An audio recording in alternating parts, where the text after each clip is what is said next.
Alright, hi year 12s, this is Mr. Lim here again. This is our video on polyamines. Alright, so we're going to be learning about polyamines. Alright, so polyamines, it's a condensation polymerization again. Alright, making a small product, small molecule as a byproduct of water. This time we're combining a carboxylic acid with an amine. Right, which means that and then they're going to form an amide group as the link between the two monomers. Okay, so it's an amide group, so it's going to look like this, COON and then a H. Okay, and that's going to be the link between the two substances. Okay, so polyamides can be formed from a dicarboxylic acid and a diamine. Okay, and the backbone chains of all the atoms between the two carboxylic acid groups and between the two amine groups. So let's try this one here. 1,4-butanediamine. Okay, so butanediamine. So here is one amine group, here is the other amine group, and we've got a whole bunch of hydrogens there. And then what's the other one? Ethandioic acid. Oh, that's nice and easy. Ethandioic acid, also known as oxalic acid. Okay, so there are my two functional groups. There are my two monomers. As we said before, we're going to combine the carboxylic acid part, or take away that part, and one of those hydrogens, and they're going to form a water. Okay, and then you're going to be left with an NH here, NH, with a CO, not with that O, with a CO there.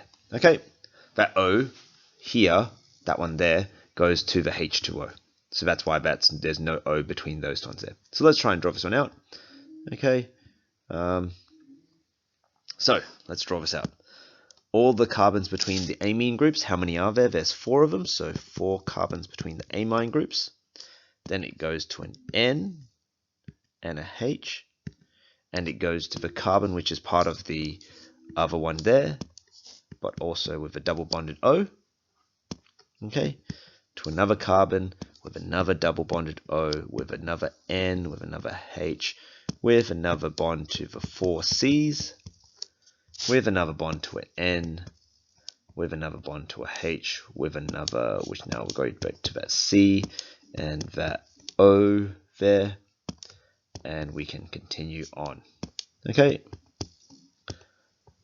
and now you notice that I'm drawing this N in green, but really it can be in red as well because it's coming from the red monomer. Okay, remember you leave these open-ended, right? So that's 2 repeating units there. Okay, so you can see that the amide group that's formed is, well, bidirectional, which means that, like, there's one going that way, one going that way, right? One going that way, and then one going that way. Okay, which means that we can tell that it's from a dicarboxylic acid and a diamine. All right. So that's on that one there. Okay, so let's try. What do we got? 1,3-cyclohexanediamine and methylpropandioic acid. Okay, so let's draw a cyclohexane. Cyclohexane and a 1,3. So this one, we'll call it the number 1, and then it's going to be 2 in this corner, 2 in that corner, and then 3 in this corner. So that's where the number 3 will go. Okay, and then methylpropandioic acid. So propandioic acid,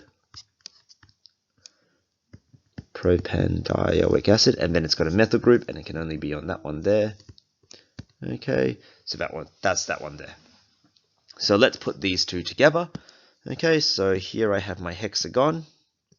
Okay, I'm going to have an N here connected to a H.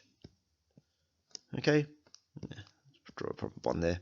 Okay, and then an N here connected to a H, which is connected to a C from the propandioic acid, the methylpropandioic acid. Okay, so it's going to have the C, C, and then the extra methyl group there. This carbon's going to have a double bond to another N, to another H, and then this is where it goes to another hexagon, and then where is it going to come out? Up here, another N, H, and then you can bond it to another C with a double bonded O, with more carbons here, and then another double bonded O, and another N with another H going to another hexagon. All right. Remember to make these open-ended. Put brackets around it. How many repeating units have I drawn?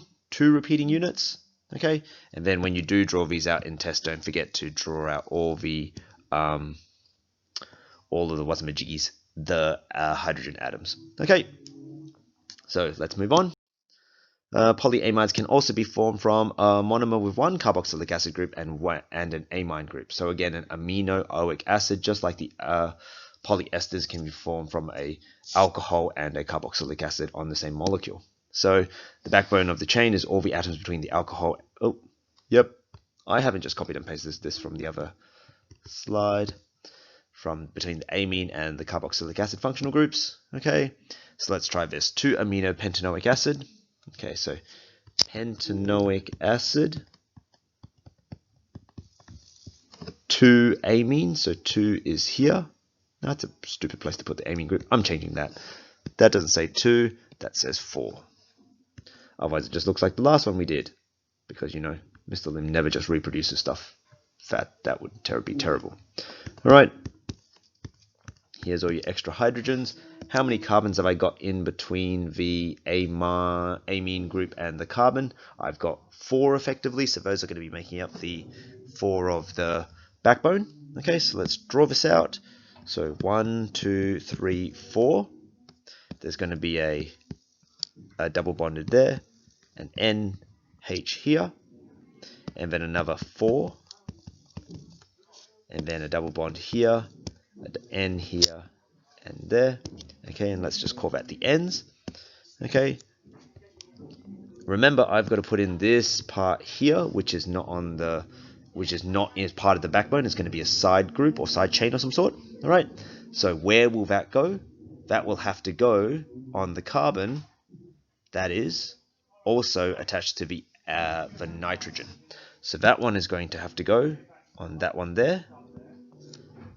And if you think about it, there's going to be a nitrogen over here as well, and so therefore that's going to